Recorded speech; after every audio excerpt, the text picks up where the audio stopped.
श्री स्वामी समर्थ. नमस्कार मंडळी, स्वागत आहे तुम्हा सर्वांचं आपल्या मराठी यूट्यूब चॅनलमध्ये. स्वामी महाराजांच्या कृपेने तुमच्या सर्व चांगल्या इच्छा पूर्ण हो, हीच स्वामींच्या चरणी प्रार्थना करते आणि आज या नवीन व्हिडिओला सुरुवात करते.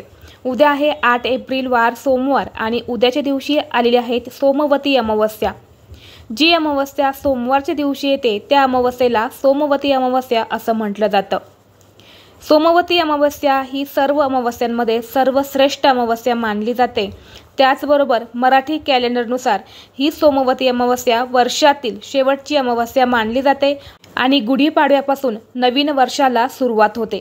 यामुळे ही अमावस्या अत्यंत महत्त्वाची मानली जाते, कारण नवीन वर्ष हे आनंदाचं, सुखी, समाधानाचं आणि भरभराटीचं जावो यासाठी या अमावस्येला अनेक उपाय आणि सेवा या केल्या जातात.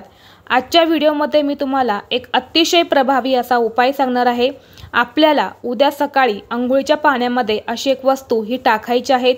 ही वस्तू टाकल्याने आपल्यामधील असणारी सर्व नकारात्मकता, पितृदोष, कर्णीबाधा, नजरदोष, शत्रुत्रास नष्ट होऊन 7 पिढ्यांचं दारिद्र्य हे दूर होईल आणि आपल्या सर्व इच्छा मनोकामना या पूर्ण होतील. आणि याचा रिझल्ट जो आहे तर तो फक्त तुम्हाला 24 तासातच दिसून येईल. असा हा अत्यंत प्रभावी उपाय मी तुम्हाला आज या व्हिडिओमध्ये सांगणार आहे.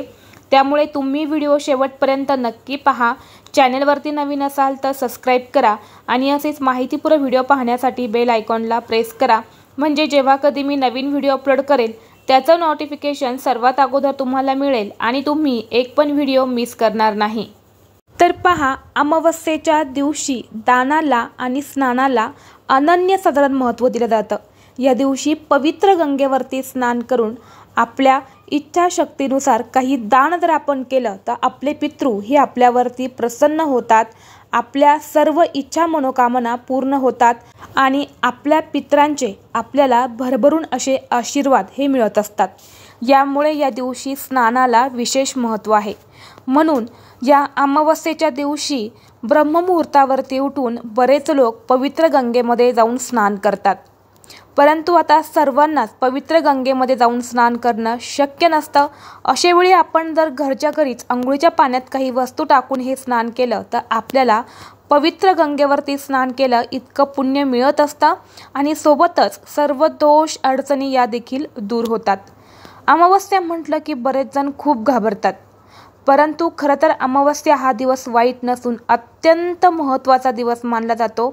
या दिवशी आपण साक्षात माता लक्ष्मीची पूजा करत असतो.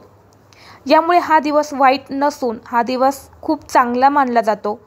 आता उद्या सोमवती अमावस्या आहे, तर बघा उद्या आपल्याला माता लक्ष्मीच्या पूजेसोबतच भगवान शिव आणि माता पार्वतीची सुद्धा पूजा करायची आहेत. सकाळी स्नान करून आपल्याला उद्या व्रत करायचं आहे. हे व्रत खास करून महिलांनी आवर्जून करा. हे व्रत महिलांनी केलं तर आपल्या विवाहिक जीवनात सुख शांती येते. त्याचबरोबर आपल्याला अखंड सौभाग्य प्राप्त होतं. आपल्या पतीच्या सर्व इच्छा मनोकामना पूर्ण होतात. यामुळे तुम्हाला उद्याच्या दिवशी व्रत करून भगवान शिव आणि माता पार्वतीची पूजा करायची आहेत. माता पार्वतीला तुम्हाला सौभाग्याच्या वस्तू अर्पण करायच्या आहेत. यामुळे तुम्हाला सुखी संसाराचे आशीर्वाद हे प्राप्त होत असतात. तर पहा, जर तुम्हाला उद्या सकाळी अगदी ब्रह्ममुहूर्तावरती उठता आलं तर आवर्जून तुम्ही उठण्याचा प्रयत्न करा. उठल्यानंतर आपल्याला अंघोळीचं पाणी काढायचं आहे. हे पाणी तुम्हाला थंड घेता आलं तर आवर्जून थंड पाणी घ्या. नाही तुम्हाला शक्य नसेल तर तुम्ही गरम पाणी घेतलं तरीही चालेल. आणि या पाण्यामध्ये तुम्हाला सगळ्यात महत्त्वाची वस्तू टाकायची आहे, ती म्हणजे गंगाजल. आता तुम्ही पवित्र गंगेवरती जाऊ शकत नाही, परंतु 1 चमच्याभर तुम्ही गंगाजल नक्कीच अंघोळीच्या पाण्यात टाकू शकता. आता हे गंगाजल तुम्ही पवित्र गंगेवरून आणलेलं असेल तर तेही घेऊ शकतात. नसेल तर जिथे पूजेचं साहित्य मिळतं तिथे तुम्हाला अगदी 25 ते 30 रुपयापर्यंत एक बॉटल मिळते, तिथून देखील तुम्ही हे गंगाजल आणू शकता. त्याचबरोबर यामध्ये आपल्याला थोडंसं खडेमीठ टाकायचं आहे. खडेमीठ हे नकारात्मकता, नजरदोष, कर्णीबाधा दूर करण्यासाठी अत्यंत प्रभावी मानलं जातं. यामुळे चिमूटभर खडेमीठ टाकायचं आहे. त्याचबरोबर आपल्याला या अंघोळीच्या पाण्यामध्ये चिमूटभर काळे तीळ टाकायचे आहेत.